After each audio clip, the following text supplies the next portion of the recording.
Welcome back to Movie Recaps. Today I will show you a crime, drama, thriller film from 2010, titled The Town. Spoilers ahead. Watch out and take care.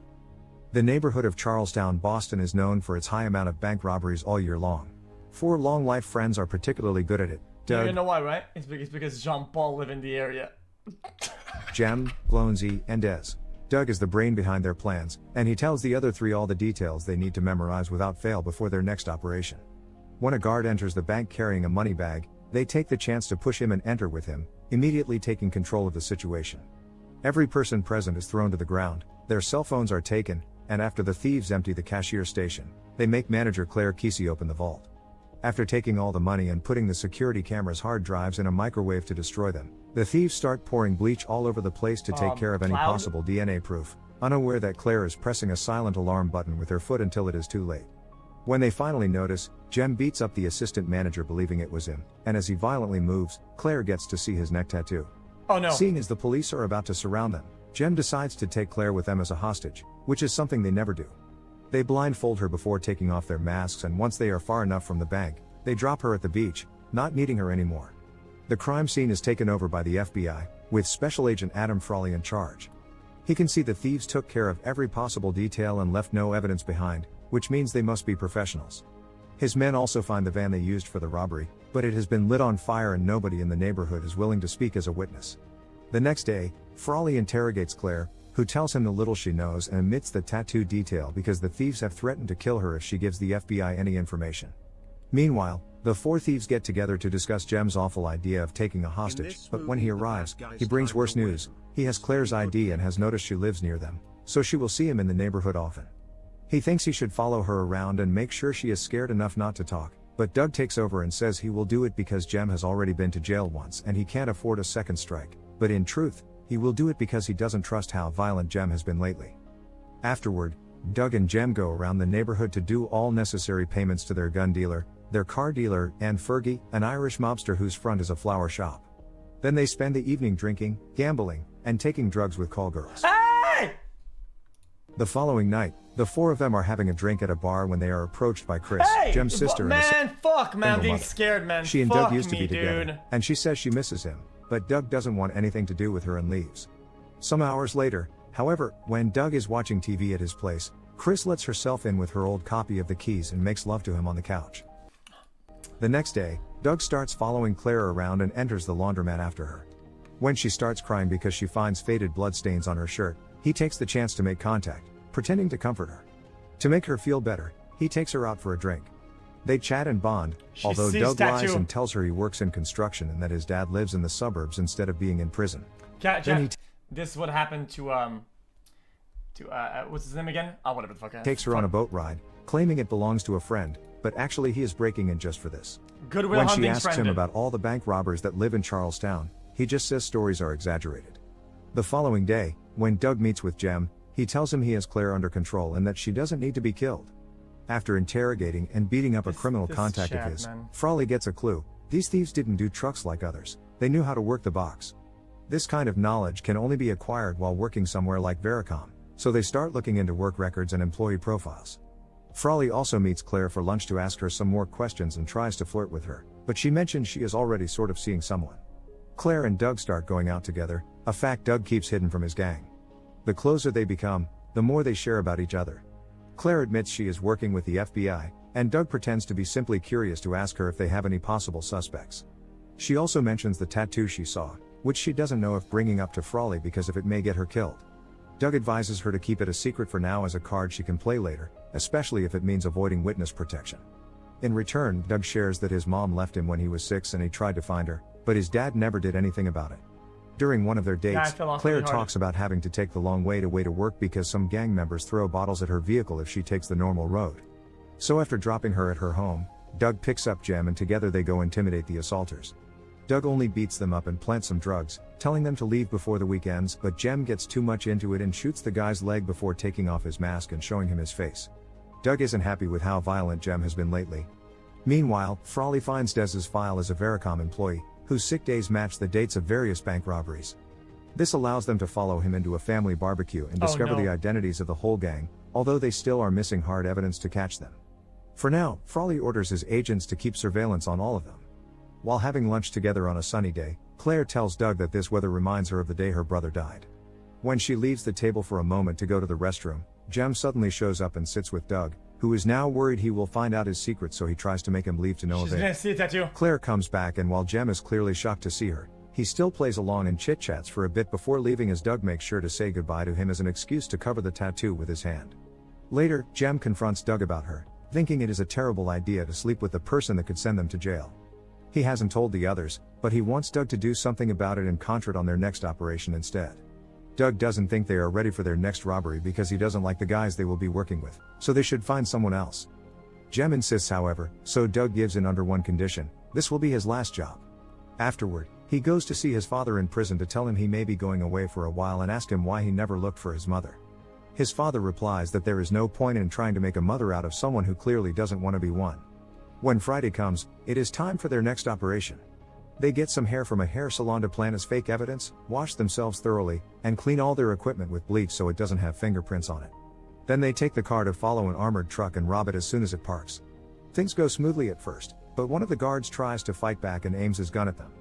The police are also coming after them, so as not to waste any more time, they kill the guard and go back to the car, driving away as fast as possible not to get caught. They cause many crashes in the way, and when the cops finally corner them, they shoot them too before driving back and escaping through the way they come. This time Glownsy tries some risky driving moves that allow him to make the police cars crash against each other, and they finally get to lose them when they find their fourth team member waiting for them in another car, so they change vehicles and light the previous car on fire, blocking the way for the cops. Wait, Frawley, who is following what? the case from his office, orders the police to close the bridge, but it is too late. The thieves cross it before the cops get there. As they change vehicles again, they are seen by a random officer that is parked nearby, but he turns a blind eye on them. While they don't have any legitimate proof to use yet, Frawley wants to at least talk to them, so he sends his men to bring the four of them in for interrogation. After making them read the lines the thieves said to the victims, Frawley tries to ask some questions, but Jem simply stays silent after requesting a lawyer, and Doug, knowing they have nothing on him, tells him they have always known they have been followed by the FBI because everyone knows what their antennas look like. Frawley's next move is to try to get some clues from Claire again, but when he calls the bank, he finds out she has quit. Getting suspicious of her now, he makes his men tap her phone and learns she has been in contact with Doug all this time.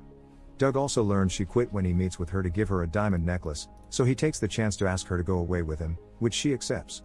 After their date is over, Claire is visited by Frawley, who notices the necklace before showing her Doug's profile and telling her the truth.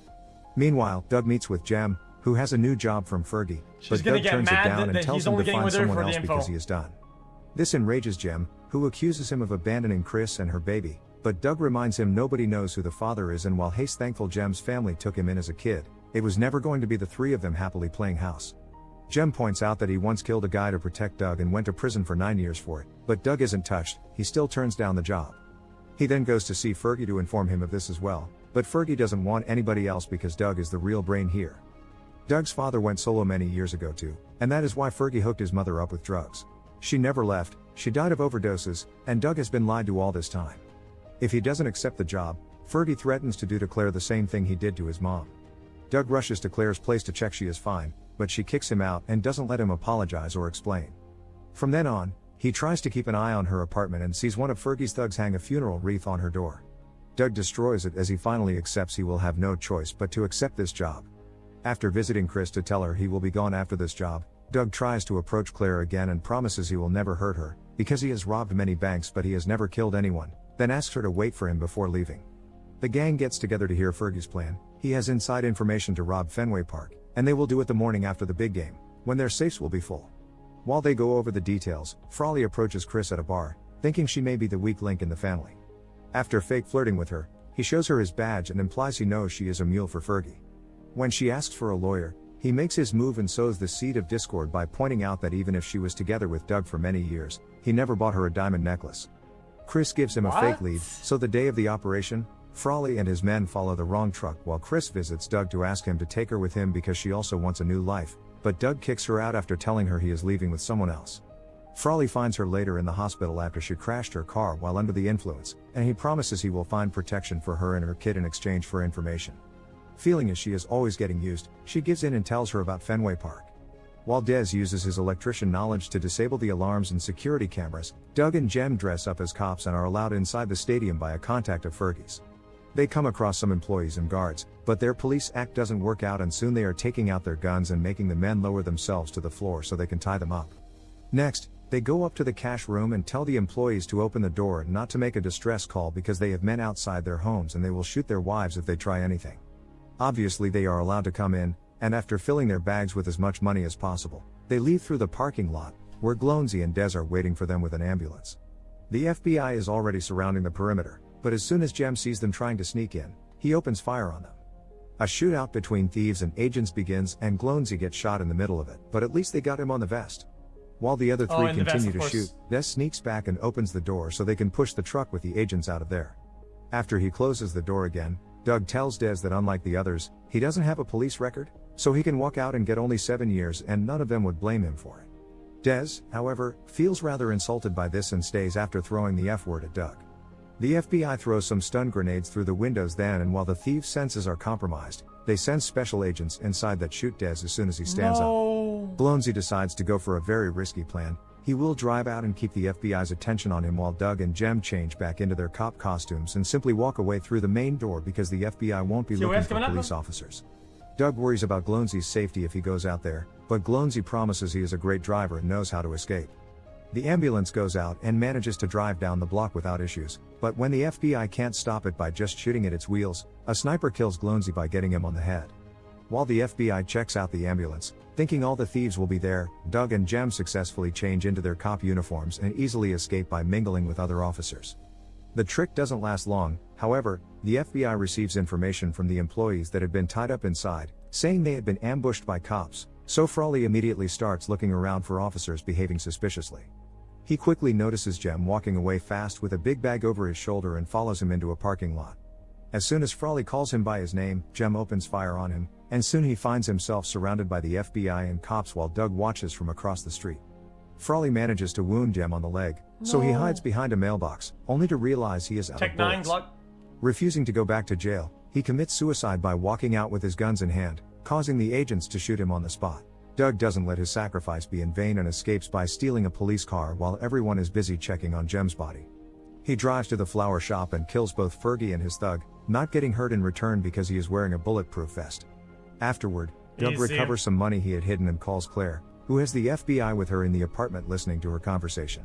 Claire asks him to come over, claiming she is alone, but Doug knows she is lying because he is watching the apartment from a neighbor building. He still accepts to go though, asking her to meet him at the back door in an hour. After he apologizes again to her, Claire mentions sunny days as a subtle clue to let him know it is all a trap, and Doug plays along. While the FBI waits with Claire for someone that won't arrive, Doug hides some money in her garden and leaves a note on Frawley's car, insulting him. Then he leaves the city by train while wearing an MBTA uniform. Frawley is suspicious of Claire's sunny days line, but it is too cryptic for him to use as evidence of anything and Claire is free of any possible charges. Days later, she finds the money Doug left for her with a note saying one day they may see each other again. She decides to donate it to refurbish the local ice hockey arena where Doug once played in memory of his mother. Make sure to subscribe and turn on notifications so you can watch more videos like this. Thanks for watching. I saw the movie, Jazz. This is actually kind of a lie. They didn't say it right. She doesn't actually donate it. What she does is that she pledges the money to the thing, but then she uses it for cocaine and she gambles a lot.